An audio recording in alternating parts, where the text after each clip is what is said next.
Hello students, welcome to the political concept. ਅੱਜ ਅਸੀਂ ਪੜ੍ਹਾਂਗੇ the concept of human rights. So ਸਭ ਤੋਂ ਪਹਿਲਾਂ ਜਾਣਦੇ ਹਾਂ ਕਿ ਮਨੁੱਖੀ ਅਧਿਕਾਰ ਹੁੰਦੇ ਕੀ ਨੇ। ਇਹ ਉਹ ਅਧਿਕਾਰ ਨੇ ਜੋ ਸਭ ਨੂੰ ਇਕੁਅਲੀ ਪ੍ਰੋਵਾਈਡ ਕੀਤੇ ਜਾਂਦੇ ਨੇ, ਜਿਵੇਂ ਕਿ right to life and liberty ਸਭ ਨੂੰ ਬਰਾਬਰ ਮਿਲਦਾ ਹੈ। freedom from slavery and torture, freedom of opinion and expression, right to work and education, freedom from discrimination, freedom of movement। ਇਹ ਉਹ ਮਨੁੱਖੀ ਅਧਿਕਾਰ ਨੇ ਜੋ ਸਭ ਲਈ ਇਕੁਅਲ ਹੁੰਦੇ ਨੇ ਤੇ ਸਭ ਲਈ ਜ਼ਰੂਰੀ ਹੁੰਦੇ ਨੇ। ਸੋ ਹੁਣ ਆਪਾਂ ਇਸ ਕਨਸੈਪਟ ਨੂੰ ਡੈਪਥ ਦੇ ਵਿੱਚ ਜਾ ਕੇ ਪੜ੍ਹਾਂਗੇ ਤੇ ਇਸ ਦੇ ਲਈ ਕਿਹਨਾਂ ਥਿੰਕਰਸ ਨੇ ਆਪਣੇ ਵਿਊਜ਼ ਦਿੱਤੇ ਨੇ ਉਹਨਾਂ ਦੇ ਉੱਤੇ ਵੀ ਨਿਗਾਹ ਮਾਰਾਂਗੇ। ਜਿਵੇਂ ਕਿ ਪਿਛਲੀ ਵੀਡੀਓਜ਼ ਦੇ ਵਿੱਚ ਵੀ ਅਸੀਂ ਇਕੁਐਲਿਟੀ, ਲਿਬਰਟੀ ਤੇ ਜਸਟਿਸ ਦੇ ਕਨਸੈਪਟਸ ਨੂੰ ਕਲੀਅਰ ਕਰ ਚੁੱਕੇ ਹਾਂ। ਬਟ ਇਸ ਤੋਂ ਵੀ ਪਹਿਲਾਂ ਸਟੇਟ ਦੇ ਲਈ ਥਿਊਰੀਜ਼ ਪੇਸ਼ ਕੀਤੀਆਂ ਗਈਆਂ ਸਨ। ਬਹੁਤ ਸਾਰੇ ਥਿੰਕਰਸ ਨੇ ਸਟੇਟ ਦੇ ਲਈ ਆਪਣੇ ਵਿਊਜ਼ ਦਿੱਤੇ ਸੀ। ਇਸੇ ਤਰ੍ਹਾਂ ਹੌਬਸ, ਰੂਜ਼ੋ, ਹੀਗਲ ਨੇ ਬਹੁਤ ਜ਼ਿਆਦਾ ਵਧੀਆ ਕੰਟੈਂਟ ਹੈ ਜੋ ਪੇਸ਼ ਕੀਤਾ ਸੀ ਸਟੇਟ ਨੂੰ ਲੈ ਕੇ, ਪਰ ਉਹਨਾਂ ਨੇ ਕਨਸੈਪਟ ਆਫ ਰਾਈਟਸ ਨੂੰ ਜ਼ਿਆਦਾ ਇੰਪੋਰਟੈਂਸ ਨਹੀਂ ਦਿੱਤੀ ਤੇ ਇਸ ਦੇ ਲਈ ਜ਼ਿਆਦਾ ਆਪਣਾ ਯੋਗਦਾਨ ਨਹੀਂ ਪਾਇਆ। ਪਰ ਮਾਡਰਨ ਈਰਾ ਦੇ ਵਿੱਚ ਹਿਊਮਨ ਰਾਈਟਸ ਦੇ ਕਨਸੈਪਟ ਨੂੰ ਵਧੀਆ ਤਰੀਕੇ ਦੇ ਨਾਲ ਡਿਵੈਲਪ ਕੀਤਾ ਗਿਆ ਤੇ ਇਸ ਨੂੰ ਹੋਰ ਵੀ ਜ਼ਿਆਦਾ ਇੰਪੋਰਟੈਂਸ ਮਿਲਣੀ ਸ਼ੁਰੂ ਹੋਈ। ਇਸ ਦੇ ਪਿੱਛੇ ਬਹੁਤ ਸਾਰੇ ਥਿੰਕਰਸ ਦਾ ਹੱਥ ਹੈ, ਜਿਵੇਂ ਕਿ R.M. ਮੈਕਲਵਰ, ਜਿਨ੍ਹਾਂ ਦੀ ਇੱਕ ਬੁੱਕ ਹੈ ਬਹੁਤ famous, great expressions of human rights, ਜਿਹੜੀ ਕਿ ਪਬਲਿਸ਼ ਹੁੰਦੀ ਹੈ 1951 ਦੇ ਵਿੱਚ। ਤੇ ਇਸ ਦੇ ਵਿੱਚ ਹੀ ਉਹ ਆਪਣੇ ਵਿਊਜ਼ ਦਿੰਦੇ ਨੇ ਹਿਊਮਨ ਰਾਈਟਸ ਨੂੰ ਲੈ ਕੇ ਤੇ ਕਹਿੰਦੇ ਨੇ ਕਿ ਜ਼ਿਆਦਾਤਰ ਅੱਜ ਕੱਲ੍ਹ ਦੁਹਾਈ ਹਿਊਮਨ ਰਾਈਟਸ ਨੂੰ ਲੈ ਕੇ ਦਿੱਤੀ ਜਾਂਦੀ ਹੈ ਲੋਕਾਂ ਦੇ ਦੁਆਰਾ, ਜਦ ਕਿ ਹੋਰ ਮੁੱਦਿਆਂ ਨੂੰ ਲੈ ਕੇ ਇੰਨੇ ਜ਼ਿਆਦਾ ਪ੍ਰੋਟੈਸਟ ਨਹੀਂ ਹੁੰਦੇ। ਤੇ ਰਾਈਟਸ ਦੀ ਡਿਮਾਂਡ ਹੈ ਜੋ ਉਹ ਲਗਾਤਾਰ ਲੋਕਾਂ ਦੁਆਰਾ ਆਪਣੇ ਹਿੱਤਾਂ ਦੇ ਅਨੁਸਾਰ ਹੁੰਦੀ ਰਹਿੰਦੀ ਹੈ। ਤੇ ਅੱਗੇ ਜਾ ਕੇ ਸਾਨੂੰ ਦੋ ਤਰ੍ਹਾਂ ਦੇ ਰਾਈਟਸ ਵੇਖਣ ਨੂੰ ਮਿਲਦੇ ਨੇ। ਪਹਿਲੇ ਨੇ ਨੈਗੇਟਿਵ ਰਾਈਟਸ ਤੇ ਦੂਜੇ ਨੇ ਪੋਜ਼ਿਟਿਵ ਰਾਈਟਸ। ਜੋ ਨੈਗੇਟਿਵ ਰਾਈਟਸ ਨੇ ਉਹ ਸਟੇਟ ਦੇ ਦੁਆਰਾ ਲਾਗੂ ਨਹੀਂ ਕੀਤੇ ਜਾਂਦੇ ਤੇ ਲੋਕਾਂ ਦੇ ਉੱਤੇ ਸਟੇਟ ਦੀ ਕੋਈ ਵੀ ਰੋਕ ਨਹੀਂ ਹੁੰਦੀ, ਜਦ ਕਿ ਜੋ ਪੋਜ਼ਿਟਿਵ ਰਾਈਟਸ ਨੇ ਉਹਨਾਂ ਨੂੰ ਸਟੇਟ ਲਾਗੂ ਕਰਦੀ ਹੈ ਤੇ ਇਹਨਾਂ ਨੂੰ ਸਟੇਟ ਹੀ ਸਿਕਿਉਰ ਕਰਦੀ ਹੈ। ਜੋ ਵੀਕਰ ਸੈਕਸ਼ਨ ਹੈ ਸੁਸਾਇਟੀ ਦਾ ਉਸ ਨੂੰ ਪ੍ਰੋਟੈਕਟ ਕਰਦੀ ਹੈ। ਤੇ ਜੋ ਕਨਸੈਪਟ ਹੈ ਹਿਊਮਨ ਰਾਈਟਸ ਦਾ, ਇਹ ਇੱਕ ਡਾਇਨਾਮਿਕ ਕਨਸੈਪਟ ਹੈ, ਇੱਕ ਗਤੀਸ਼ੀਲ ਕਨਸੈਪਟ ਹੈ। ਤੇ ਹੁਣ ਆਪਾਂ ਕਨਵੈਨਸ਼ਨਲ ਥਿਊਰੀਜ਼ ਆਫ ਰਾਈਟਸ ਨੂੰ ਕਲੀਅਰ ਕਰਾਂਗੇ, ਜਿਸ ਦੇ ਵਿੱਚ ਅਸੀਂ theory of natural rights, theory of moral rights, theory of legal rights ਤੇ ਹਿਸਟੋਰੀਕਲ ਥਿਊਰੀ ਆਫ ਰਾਈਟਸ ਨੂੰ ਕਲੀਅਰ ਕਰਾਂਗੇ। Social welfare theory of rights ਨੂੰ ਵੀ ਅਸੀਂ ਇਸ ਦੇ ਵਿੱਚ ਸਟੱਡੀ ਕਰਾਂਗੇ। ਸੋ ਸਭ ਤੋਂ ਪਹਿਲਾਂ ਅਸੀਂ ਥਿਊਰੀ ਆਫ ਨੈਚੁਰਲ ਰਾਈਟਸ ਨੂੰ ਪੜ੍ਹਾਂਗੇ। ਇਹ ਥਿਊਰੀ ਹੈ ਜੋ ਉਹ 17ਵੀਂ ਤੋਂ 18ਵੀਂ ਸਦੀ ਦੇ ਵਿਚਕਾਰ ਪੋਪੂਲਰ ਹੁੰਦੀ ਹੈ ਪੋਲੀਟੀਕਲ ਥਾਟ ਦੇ ਵਿੱਚ। ਤੇ ਨੈਚੁਰਲ ਰਾਈਟਸ ਨੇ ਜੋ ਉਹਨਾਂ ਨੂੰ ਸਟੇਟ ਗਰੰਟੀ ਨਹੀਂ ਦਿੰਦੀ ਤੇ ਇਹ ਦੋ ਇੰਪੋਰਟੈਂਟ ਬੇਸਿਸ ਦੇ ਉੱਤੇ ਡਿਵੈਲਪ ਹੁੰਦੀ ਹੈ। ਪਹਿਲਾ ਹੈ ਕੰਟਰੈਕਚੁਅਲ ਬੇਸਿਸ ਤੇ ਦੂਜਾ ਹੈ ਟੈਲੀਲੋਜੀਕਲ ਬੇਸਿਸ। ਕੰਟਰੈਕਚੁਅਲ ਬੇਸਿਸ ਦੇ ਵਿੱਚ ਲੀਗਲ ਐਗਰੀਮੈਂਟ ਦੀ ਗੱਲ ਹੁੰਦੀ ਹੈ ਜੋ ਕਿ ਲੋਕਾਂ ਦੇ ਵਿਚਕਾਰ ਹੁੰਦਾ ਹੈ, ਜਿਸ ਨੂੰ ਆਪਾਂ ਸੋਸ਼ਲ ਕੰਟਰੈਕਟ ਵੀ ਕਹਿੰਦੇ ਹਾਂ। ਜੋ ਸੋਸ਼ਲ ਕੰਟਰੈਕਟ ਥਿਊਰੀ ਹੈ, ਇਸ ਦੇ ਮੇਨ ਐਕਸਪੋਨੈਂਟ ਨੇ John Locke. Most important champion of natural rights ਨੇ ਜੌਨ ਲੌਕ ਤੇ ਹੌਬਸ ਨੇ ਸੋਸ਼ਲ ਕੰਟਰੈਕਟ ਥਿਊਰੀ ਨੂੰ ਇੰਟਰੋਡਿਊਸ ਕੀਤਾ ਤੇ ਲੌਕ ਨੇ ਇਸ ਨੂੰ ਨਵਾਂ ਮੋੜ ਦਿੱਤਾ। Hobbes and Rousseau do not think that natural rights would be maintained by the state। ਤੇ ਅੱਗੇ ਜਾ ਕੇ ਟੈਲੀਲੋਜੀਕਲ ਬੇਸਿਸ ਦੀ ਗੱਲ ਹੁੰਦੀ ਹੈ, ਜਿਸ ਦੇ ਵਿੱਚ ਸੋਸ਼ਲ ਕੰਟਰੈਕਟ ਨੂੰ ਰਿਜੈਕਟ ਕੀਤਾ ਜਾਂਦਾ ਹੈ ਤੇ ਕਿਹਾ ਜਾਂਦਾ ਹੈ ਕਿ ਜੋ ਇਹ ਰਾਈਟਸ ਨੇ ਇਹ ਕੋਈ ਇੰਸਟੀਟਿਊਸ਼ਨਲ ਅਰੇਂਜਮੈਂਟਸ ਦੇ ਉੱਤੇ ਡਿਪੈਂਡ ਨਹੀਂ ਕਰਦੇ ਤੇ ਜੋ ਟੌਮ ਪੈਨੇ ਹੈ ਥਿੰਕਰ, ਉਹ ਆਪਣੀ ਬੁੱਕ ਰਾਈਟਸ ਆਫ ਮੈਨ ਜਿਹੜੀ ਕਿ 1791 ਦੇ ਵਿੱਚ ਪਬਲਿਸ਼ ਹੁੰਦੀ ਹੈ, ਉਸ ਦੇ ਵਿੱਚ ਐਕਸਪ੍ਰੈਸ ਕਰਦੇ ਨੇ ਥਿਊਰੀ ਆਫ ਨੈਚੁਰਲ ਰਾਈਟਸ ਨੂੰ ਔਨ ਟੈਲੋਲੋਜੀਕਲ ਬੇਸਿਸ ਦੇ ਉੱਤੇ।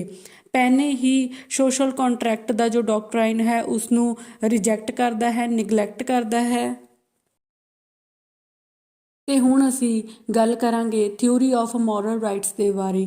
ਇਸ ਦੇ ਵਿੱਚ ਐਥੀਕਲ ਵੈਲਿਊਜ਼ ਦੀ ਗੱਲ ਕੀਤੀ ਜਾਂਦੀ ਹੈ ਕਿ ਕੀ ਇੱਕ ਮਨੁੱਖ ਦੇ ਲਈ ਗਲਤ ਹੈ ਤੇ ਕੀ ਉਸ ਦੇ ਲਈ ਸਹੀ ਹੈ, ਕੀ ਉਸ ਦੇ ਲਈ ਚੰਗਾ ਹੈ, ਕੀ ਉਸ ਦੇ ਲਈ ਮਾੜਾ ਹੈ, ਕੀ ਸਾਨੂੰ ਕਰਨਾ ਚਾਹੀਦਾ ਹੈ, ਸਾਨੂੰ ਚੰਗੇ ਕੰਮ ਕਰਨੇ ਚਾਹੀਦੇ ਨੇ, ਸਾਨੂੰ ਮਾੜੇ ਨਹੀਂ ਕਰਨੇ ਚਾਹੀਦੇ। ਇਹ ਸਾਡੀਆਂ ਮੋਰਲ ਵੈਲਿਊਜ਼ ਨੇ ਜਿਨ੍ਹਾਂ ਦੀ ਗੱਲ ਮੋਰਲ ਰਾਈਟਸ ਦੇ ਵਿੱਚ ਕੀਤੀ ਜਾਂਦੀ ਹੈ। ਇਹ ਸਾਰੇ ਮਨੁੱਖਾਂ ਦੇ ਲਈ ਬਰਾਬਰ ਹੁੰਦੇ ਨੇ ਤੇ ਇਸ ਦੇ ਵਿੱਚ ਮੌਰਿਸ ਗਿੰਸਬਰਗ ਨੇ ਆਪਣੀ book on justice in society ਦੇ ਵਿੱਚ ਜੋ ਮੋਰਲ ਰਾਈਟਸ ਦੀ ਗੱਲ ਕੀਤੀ ਹੈ।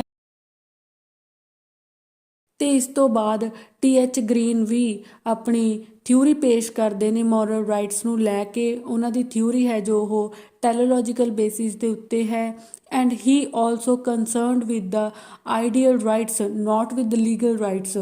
moral rights theory believe in the process of law and morality। ਤੇ ਅੱਗੇ ਜਾ ਕੇ ਰੋਨਾਲਡ ਡਾਰਕਿਨ ਨਾਂ ਦੇ ਇੱਕ ਥਿੰਕਰ ਹੋਏ ਨੇ, ਉਹਨਾਂ ਨੇ 2 ਬੁੱਕਸ ਲਿਖੀਆਂ ਤੇ ਉਹਨਾਂ ਦੇ ਵਿੱਚ ਮੋਰਲ ਰਾਈਟਸ ਦੀ ਗੱਲ ਕੀਤੀ। First is taking rights seriously 1977 ਦੇ ਵਿੱਚ ਪਬਲਿਸ਼ ਹੋਈ ਤੇ ਦੂਜੀ ਹੈ ਲਾਜ਼ ਇੰਪਾਇਰ ਜਿਹੜੀ ਕਿ 1986 ਦੇ ਵਿੱਚ ਪਬਲਿਸ਼ ਹੁੰਦੀ ਹੈ। ਇਹਦੇ ਵਿੱਚ ਉਹ separation between law and morality was impossible ਇਹ ਗੱਲ ਕਹਿੰਦੇ ਨੇ। ਤੇ ਹੁਣ ਗੱਲ ਕਰਦੇ ਹਾਂ ਥਿਊਰੀ ਆਫ ਲੀਗਲ ਰਾਈਟਸ ਦੀ। ਇਹ ਜੋ ਰਾਈਟਸ ਨੇ ਇਹ ਟੋਟਲੀ ਡਿਪੈਂਡ ਕਰਦੇ ਨੇ ਸਟੇਟ ਦੇ ਉੱਤੇ, ਇਹ ਬਿਲਕੁਲ ਵੀ ਐਬਸੋਲਿਊਟ ਨਹੀਂ ਹੁੰਦੇ। ਹੌਬਸ ਇਸ ਦੇ ਲਈ ਆਪਣੇ ਵਿਊਜ਼ ਦਿੰਦਾ ਹੈ ਤੇ ਕਹਿੰਦਾ ਹੈ ਕਿ ਜਿਹੜੇ ਫੰਡਾਮੈਂਟਲ ਰਾਈਟਸ ਨੇ ਇੰਡੀਵਿਜੂਅਲ ਦੇ, ਸਟੇਟ ਸਿਰਫ ਉਹਨਾਂ ਦੀ ਜ਼ਿੰਮੇਵਾਰੀ ਲੈਂਦੀ ਹੈ, ਉਹਨਾਂ ਨੂੰ ਹੀ ਮੇਨਟੇਨ ਕਰਕੇ ਰੱਖਦੀ ਹੈ, ਮਤਲਬ ਕਿ ਲੀਗਲ ਰਾਈਟਸ ਦੀ ਹੀ ਜ਼ਿੰਮੇਵਾਰੀ ਲੈਂਦੀ ਹੈ ਸਟੇਟ। ਜੋ ਬੈਂਥਮ ਹੈ ਉਹ ਮੇਨ ਚੈਂਪੀਅਨ ਹੈ ਥਿਊਰੀ ਆਫ ਲੀਗਲ ਰਾਈਟਸ ਦਾ ਤੇ ਉਹ ਟੋਟਲੀ ਨਿਗਲੈਕਟ ਕਰਦਾ ਹੈ ਨੈਚੁਰਲ ਰਾਈਟਸ ਨੂੰ ਤੇ ਕਹਿੰਦਾ ਹੈ ਕਿ ਨੈਚੁਰਲ ਰਾਈਟਸ ਦਾ ਜੋ ਡਾਕਟਰਾਈਨ ਹੈ, ਜੋ ਕਨਸੈਪਟ ਹੈ, ਉਹ ਬਿਲਕੁਲ ਹੀ ਅਨਰੀਅਲ ਹੈ ਤੇ ਇਲ ਫਾਊਂਡਡ ਹੈ। ਉਹਦੀ ਇੱਕ ਬੁੱਕ ਹੈ ਪ੍ਰਿੰਸੀਪਲਸ ਆਫ ਲੈਜਿਸਲੇਸ਼ਨ ਜਿਹੜੀ ਕਿ 1799 ਦੇ ਵਿੱਚ ਪਬਲਿਸ਼ ਹੋਈ। ਉਸ ਦੇ ਵਿੱਚ ਬੈਂਥਮ ਜੋ ਲੀਗਲ ਰਾਈਟਸ ਬਾਰੇ ਗੱਲ ਕਰਦਾ ਹੈ। ਪਰ ਅੱਗੇ ਜਾ ਕੇ ਲੀਗਲ ਰਾਈਟਸ ਨੂੰ ਕ੍ਰਿਟੀਸਾਈਜ਼ ਕੀਤਾ ਜਾਂਦਾ ਹੈ ਲਾਸਕੀ ਦੇ ਦੁਆਰਾ। ਤੇ ਜੋ ਬਾਰਕਰ ਹੈ ਉਹ ਰਾਈਟਸ ਦੇ 2 ਸੋਰਸਿਸ ਬਾਰੇ ਗੱਲ ਕਰਦਾ ਹੈ। ਪਹਿਲਾ ਹੈ the source of individual personality ਤੇ ਦੂਜਾ ਹੈ the source of the state and its law. ਤੇ ਹੁਣ ਆਪਾਂ ਸਟੱਡੀ ਕਰਾਂਗੇ ਹਿਸਟੋਰੀਕਲ ਥਿਊਰੀ ਆਫ ਰਾਈਟਸ ਨੂੰ ਜਿਹੜੀ ਕਿ ਲੌਂਗ ਹਿਸਟੋਰੀਕਲ ਪ੍ਰੋਸੈਸ ਤੋਂ ਬਾਅਦ ਨਿਕਲ ਕੇ ਆਉਂਦੀ ਹੈ। They differ from state to state and from time to time because of the different level of historical development of society. ਤੇ ਇਹ ਜੋ ਥਿਊਰੀ ਹੈ ਉਹ 18ਵੀਂ ਸਦੀ ਦੇ ਵਿੱਚ ਪੋਲੀਟੀਕਲ ਥਾਟ ਦੇ ਵਿੱਚ ਪੋਪੂਲਰ ਹੁੰਦੀ ਹੈ। ਤੇ ਜੋ ਇਸ ਥਿਊਰੀ ਦੇ ਗ੍ਰੇਟੈਸਟ ਚੈਂਪੀਅਨ ਨੇ ਉਹ ਨੇ ਐਡਮੰਡ ਬਰਕ ਜੋ ਹਿਸਟੋਰੀਕਲ ਥਿਊਰੀ ਆਫ ਰਾਈਟਸ ਨੂੰ ਫੁੱਲ ਸਪੋਰਟ ਕਰਦੇ ਨੇ ਤੇ ਉਹਨਾਂ ਨੇ ਇਸ ਦੇ ਲਈ ਫ੍ਰੈਂਚ ਰੈਵੋਲੂਸ਼ਨ ਨੂੰ ਵੀ ਕ੍ਰਿਟੀਸਾਈਜ਼ ਕੀਤਾ ਹੈ, ਰਿਜੈਕਟ ਕੀਤਾ ਹੈ। Edmund Burke and Hume both are exponent of conservatism. ਉਹ ਪੁਰਾਣੀ ਵਿਚਾਰਧਾਰਾ ਨੂੰ, ਹਿਸਟੋਰੀਕਲ ਵਿਚਾਰਧਾਰਾ ਨੂੰ ਜ਼ਿਆਦਾ ਸਪੋਰਟ ਕਰਦੇ ਨੇ। ਸੋ ਹੁਣ ਆਪਾਂ ਗੱਲ ਕਰਦੇ ਹਾਂ social welfare theory of rights ਦੀ, ਜਿਸ ਦੇ ਵਿੱਚ ਸਾਨੂੰ ਅਸਲ ਪ੍ਰੈਕਟੀਕਲ ਡਿਫਿਕਲਟੀਜ਼ ਵੇਖਣ ਨੂੰ ਮਿਲਦੀਆਂ ਨੇ। ਫੋਰ ਐਗਜ਼ਾਮਪਲ ਜਿਵੇਂ ਕਿ ਇੰਡੀਅਨ ਕਨਸਟੀਟਿਊਸ਼ਨ ਦੇ ਵਿੱਚ ਜੋ ਪਾਰਟ 4 ਹੈ DPSP ਦਾ, ਆਰਟੀਕਲ 36 ਤੋਂ 51 ਤੱਕ, ਇਸ ਦੇ ਵਿੱਚ SC ST ਦੇ ਲਈ ਜਾਂ OBC ਦੇ ਲਈ ਐਜੂਕੇਸ਼ਨ ਦੇ ਲਈ ਜ਼ਿਆਦਾ ਪ੍ਰਯਾਸ ਕੀਤੇ ਗਏ ਨੇ ਤੇ ਇਕਨੋਮਿਕਲੀ ਸਿਕਿਉਰਿਟੀ ਦੇਣ ਦੀ ਇੱਥੇ ਗੱਲ ਹੁੰਦੀ ਹੈ। ਤੇ ਇਸ ਦੇ ਨਾਲ ਬਹੁਤ ਸਾਰੇ ਇਸ਼ੂਜ਼ ਕ੍ਰੀਏਟ ਹੋਏ। ਅਪਰ ਕਲਾਸ ਹੈ ਜੋ ਉਸਨੇ ਲੈਂਡ ਰਿਫਾਰਮਸ ਨੂੰ ਲੈ ਕੇ, ਐਜੂਕੇਸ਼ਨ ਸੀਟਸ ਦੇ ਵਿੱਚ ਰਿਜ਼ਰਵੇਸ਼ਨ ਨੂੰ ਲੈ ਕੇ ਬਹੁਤ ਜ਼ਿਆਦਾ ਮੁੱਦੇ ਉਠਾਏ ਤੇ ਐਜੀਟੇਸ਼ਨ ਵੀ ਕੀਤੇ ਕਿ ਇਹ ਸਾਡੇ ਰਾਈਟਸ ਦਾ ਜੋ ਹੈ ਉਹ ਸ਼ੋਸ਼ਣ ਹੋ ਰਿਹਾ ਹੈ। ਤੇ ਇਸ ਦੇ ਲਈ ਬਹੁਤ ਸਾਰੇ ਕੇਸ ਉੱਠੇ, ਜਿਵੇਂ ਕਿ ਚੰਪਾਕਮ ਕੇਸ, ਤੇ ਦੂਜਾ ਹੈ ਸ਼ੰਕਰੀ ਪ੍ਰਸਾਦ ਦਾ ਜੋ ਕੇਸ ਹੋਇਆ ਹੈ, ਤੇ ਕੇਸ਼ਵਨੰਦਾ ਭਾਰਤੀ ਕੇਸ ਜੋ ਕਿ ਬਹੁਤ ਜ਼ਿਆਦਾ ਫੇਮਸ ਹੋਇਆ। ਤੇ ਇਸ ਤਰ੍ਹਾਂ ਉਸ ਟਾਈਮ ਦੀਆਂ ਸਮੇਂ ਦੀਆਂ ਸਰਕਾਰਾਂ ਨੂੰ ਸੋਸ਼ਲ ਵੈਲਫੇਅਰ ਕਰਨਾ ਬਹੁਤ ਔਖਾ ਹੋ ਗਿਆ ਸੀ। ਇਸੇ ਲਈ ਇਸ ਦੇ ਵਿੱਚ ਸਾਨੂੰ ਬਹੁਤ ਜ਼ਿਆਦਾ ਡਿਫਿਕਲਟੀਜ਼ ਵੇਖਣ ਨੂੰ ਮਿਲਦੀਆਂ ਨੇ। So social welfare theory of rights ਹੈ ਜੋ, ਇਸ ਦੇ ਵਿੱਚ ਸਾਨੂੰ ਪ੍ਰੈਕਟੀਕਲ ਡਿਫਿਕਲਟੀਜ਼ ਦਾ ਸਾਹਮਣਾ ਕਰਨਾ ਪੈਂਦਾ ਹੈ। ਤੇ ਪਹਿਲਾਂ ਆਪਾਂ ਪੜ੍ਹਿਆ ਸੀ ਕਿ ਲਾਸਕੀ ਹੈ ਜੋ ਉਹ ਲੀਗਲ ਰਾਈਟਸ ਨੂੰ ਕ੍ਰਿਟੀਸਾਈਜ਼ ਕਰਦਾ ਹੈ ਤੇ ਉਹ ਆਪਣੀ ਥਿਊਰੀ ਦਿੰਦਾ ਹੈ ਰਾਈਟਸ ਨੂੰ ਲੈ ਕੇ। ਇਸ ਨੂੰ ਹੁਣ ਅਸੀਂ ਵਿਸਥਾਰ ਦੇ ਵਿੱਚ ਪੜ੍ਹਾਂਗੇ। ਤੇ ਉਹ ਕਹਿੰਦਾ ਹੈ ਕਿ every state is known by the rights that it maintains, ਕਿ ਕੋਈ ਵੀ ਜੋ ਸਟੇਟ ਹੈ ਉਸਨੂੰ ਇਸ ਦੇ ਲਈ ਪਹਿਚਾਣਿਆ ਜਾਂਦਾ ਹੈ, ਜਾਣਿਆ ਜਾਂਦਾ ਹੈ ਕਿ ਕਿਵੇਂ ਉਹ ਰਾਈਟਸ ਨੂੰ ਮੇਨਟੇਨ ਕਰਦੀ ਹੈ। ਇਹ ਗੱਲ ਉਹ ਆਪਣੀ book a grammar of politics 1938 ਦੇ ਵਿੱਚ ਕਹਿੰਦਾ ਹੈ।